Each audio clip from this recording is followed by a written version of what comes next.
教室规则：本教室在讲课期间需全程进行盲人摸象游戏。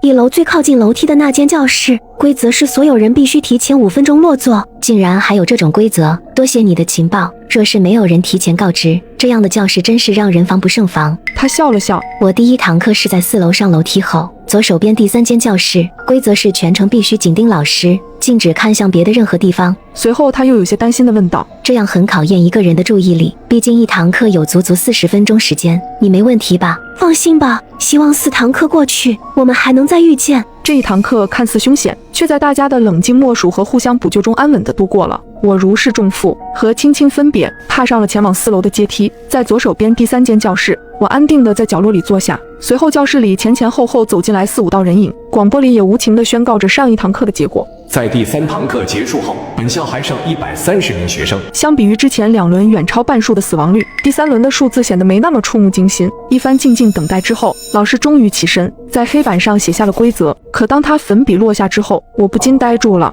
他写的内容竟和青青所说的没有半点关系，根本不是什么全程紧盯老师。我相信青青不太可能用这种欺骗的手段加害我，所以说我们的猜测错了。哪怕同一间教室，每1堂课的规则也不尽相同，而这堂课的规则和上堂课类似，同样是一种游戏。教室规则：本教室在讲课期间需全程进行盲人摸象游戏。开始上课后，老师将会蒙住双眼，同学们有5分钟的时间在教室里藏匿。5分钟之后，蒙着眼睛的老师将在教室内摸索，被摸到的同学将被淘汰。请注意，本场游戏的范围圈定在教室以内，任何人踏出教室的范围都将被淘汰。待到上课铃声响起，老师顺势掏出一张黑色的手绢缠到了双眼上。我扫了眼前后门，发现这是唯一一次没有自动关上教室门的课堂。可以预想，如果有人为了逃避老师的摸索跨出那道门，将会直接变成4件的血肉。我观察了许久，实在没发现这教室里有什么地方好藏的，只好借着桌子翻到了立式空调的顶上。幸亏我算不上重，能勉强在上面站稳。随着5分钟倒计时结束，